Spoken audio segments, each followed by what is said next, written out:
ভারতে সফর করছেন আমেরিকার গোয়েন্দা প্রধান তুলসী গ্যাবার্ড। সেই সফর খুবই গুরুত্বপূর্ণ, এর আগেই উল্লেখ করেছিলাম, এবং সেই সফর থেকে বাংলাদেশ সম্পর্কে নানা রকমের তথ্য স্পষ্ট হওয়া যাবে সে কথাও বলেছিলাম। একদিনের মধ্যেই সেই ব্যাপারটা স্পষ্ট হয়ে উঠল। ভারতের নিরাপত্তা উপদেষ্টা অজিত দোভাল তুলসী গ্যাবার্ডের সঙ্গে কথা বলেছেন বাংলাদেশ নিয়ে, স্পেশালি বাংলাদেশ নিয়ে, এবং বাংলাদেশ জঙ্গি রাষ্ট্রের পথে মার্কিন গোয়েন্দা প্রধানকে এমনটা স্পষ্টভাবে জানিয়েছেন অজিত দোভাল। তারই প্রেক্ষাপটে তুলসী গ্যাবার্ড ভারতীয় একটি পত্রিকায়, গণমাধ্যমে সাক্ষাৎকার দিয়েছেন। সেই সাক্ষাৎকারে তুলসী গ্যাবার্ড রীতিমতো বোমা ফাটিয়েছেন বাংলাদেশ প্রসঙ্গে। এই প্রথম যুক্তরাষ্ট্রের বাংলাদেশকে নিয়ে যে অবস্থান, সেই অবস্থানটা পরিষ্কার করে দিয়েছেন তুলসী গ্যাবার্ড, যেটা বাংলাদেশের জন্য বড় শঙ্কার ব্যাপার এবং বাংলাদেশের বর্তমান উপদেষ্টা সরকারের জন্য বড় আতঙ্কের ব্যাপার হতে পারে। আমেরিকার নিরাপত্তা উপদেষ্টা তিনি ভারত সফর করছেন এবং সেখানে অজিত দোভালের সঙ্গে বাংলাদেশ নিয়ে তার পরিষ্কার কথা হয়েছে। ভারতীয় একাধিক গণমাধ্যমে তিনি সাক্ষাৎকার দিয়েছেন। ভারতীয় টেলিভিশন চ্যানেল এনডিটিভিকে যে সাক্ষাৎকার দিয়েছেন, সেখানে বাংলাদেশ বিষয়ে তুলসী গ্যাবার্ডের পরিষ্কার মতামত উঠে এসেছে।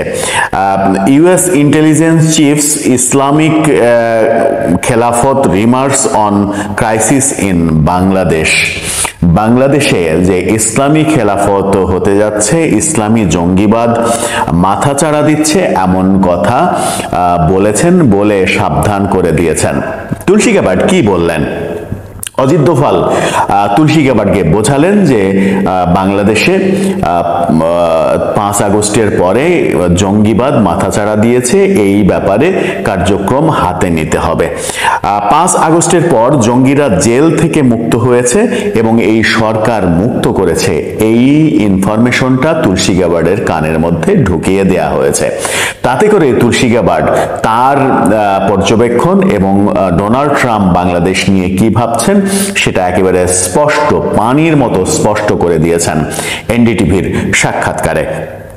তুলসী বলেছেন, ট্রাম্প প্রশাসন ইসলামী জঙ্গিবাদ নির্মূল করবে, সেটা পৃথিবীর যেখানেই হোক সেই ইসলামী জঙ্গিবাদ ট্রাম্প প্রশাসন নির্মূল করবে।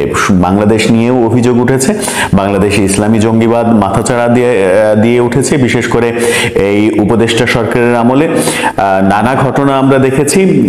জেল থেকে জঙ্গিরা মুক্ত হয়েছেন, বহু মার্ডার কেসের আসামি মুক্ত হয়েছে, এবং যে সকল জঙ্গি আসামিরা বিদেশে পালিয়েছিল তারাও বীর দর্পে বাংলাদেশে ফিরেছে। এমনকি যুদ্ধাপরাধের দায়ে ফাঁসির দণ্ডপ্রাপ্ত আসামিকেও বাংলাদেশে ফিরতে দেখা গেছে। সেখানেই আমেরিকার আশঙ্কা।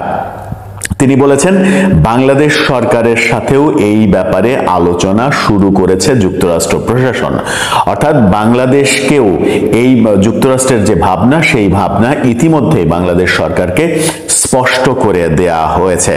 আমেরিকা বাংলাদেশ সরকারের সঙ্গে বাংলাদেশ সরকারকে জঙ্গিবাদ বিষয়ে এরই মাঝে সতর্ক করে দিয়েছে বলেও তুলসী গ্যাবার্ড পরিষ্কারভাবে এনডিটিভিকে বলে দিয়েছেন।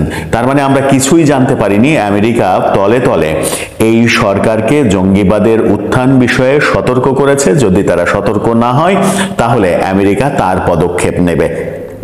বাংলাদেশে ইসলামী খেলাফতের চেষ্টা হচ্ছে বলে তুলসী গ্যাবার্ড একেবারে স্পষ্ট মন্তব্য করেছেন। এরকম আশঙ্কা আমরা অনেক আগে থেকেই করছিলাম।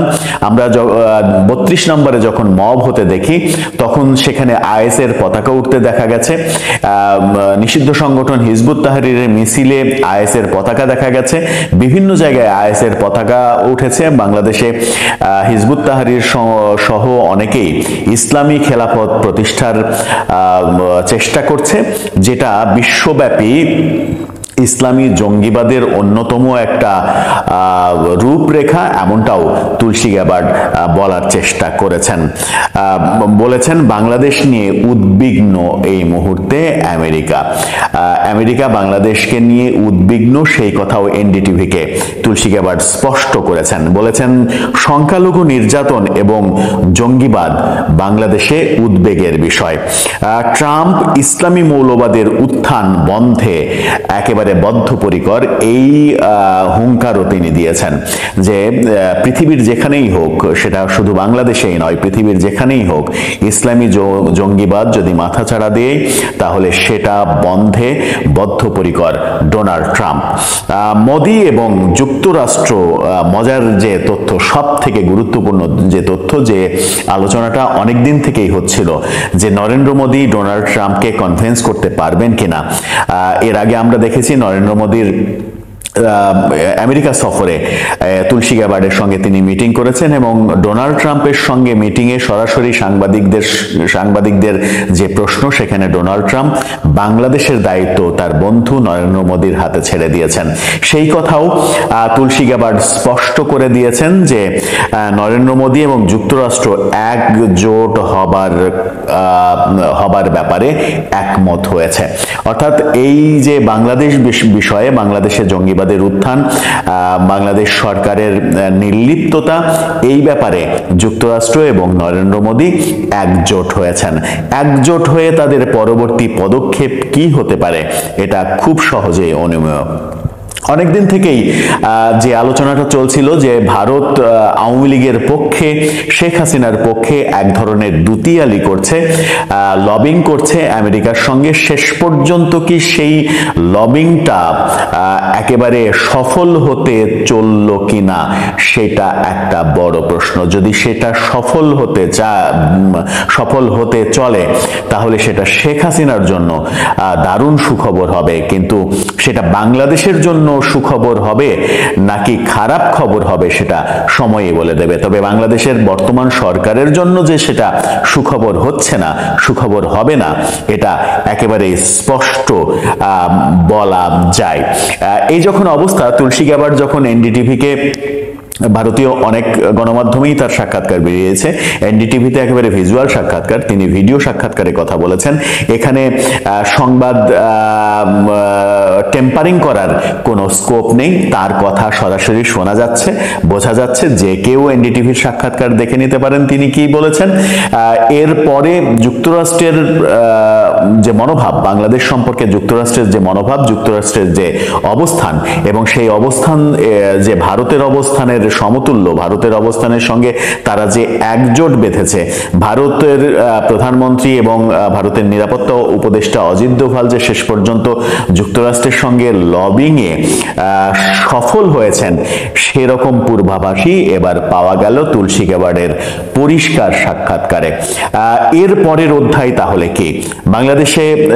বাংলাদেশে জঙ্গিবাদের উত্থান বিষয়ে যুক্তরাষ্ট্র যখন কড়া সতর্কতা দিল এবং সেই জঙ্গিবাদ নির্মূলে ডোনাল্ড ট্রাম্প বদ্ধপরিকর এই ঘোষণা দিল, তখন বাংলাদেশের এই নতুন উপদেষ্টা সরকার কোন পথে এগোবে? তারা কি এই জঙ্গিবাদ নির্মূল করবে নাকি যুক্তরাষ্ট্রের রোষানলে পড়বে? যুক্তরাষ্ট্রের রোষানলে যদি পড়ে তাহলে কি হতে পারে? অনেক কিছুই হতে পারে। যুক্তরাষ্ট্রের বাজারে বাংলাদেশের গার্মেন্টস শিল্পের বাজার 35%-এরও বেশি। 35% বাংলাদেশের গার্মেন্টস এক্সপোর্ট হয় শুধুমাত্র আমেরিকাতে। শুধু যদি আমেরিকার সেই বাজারটা অফ হয়ে যায় তাহলে বাংলাদেশের অর্থনীতির উপরে নজিরবিহীন একটা চাপ পড়বে। সেখানে অন্তত রাজনৈতিক সরকার হলে ভিন্ন কথা। আমরা শেখ হাসিনার সরকারের সময় শুনেছি অনেক কথা। শেখ হাসিনা বলেছেন যে আমেরিকা, বাইডেন প্রশাসন আমাদের এই দ্বীপ, এই জায়গা দখল নিতে চায় দিনে বলে আমার উপরে বিভিন্ন রকমের ষড়যন্ত্র করে, এরকম নানা কথা আমরা শুনেছি। রাজনৈতিক সরকার নানাভাবে নানা দিক দিয়ে পাশ কাটাতে পারে অনেক কিছু, কিন্তু একটা অন্তর্বর্তীকালীন সরকারের সেই রাজনৈতিক ক্ষমতা থাকে না একটা বড় দেশের, পৃথিবীর সব থেকে প্রভাবশালী দেশের চাপ পাশ কাটিয়ে যেতে, কারণ সেই বড় দেশের সঙ্গে আরো অনেক দেশ জড়িত হয়ে থাকে। আমেরিকার সঙ্গে যেমন ভারত রয়েছে, যুক্তরাজ্য রয়েছে, কানাডা রয়েছে, অস্ট্রেলিয়া রয়েছে, রাশিয়া রয়েছে।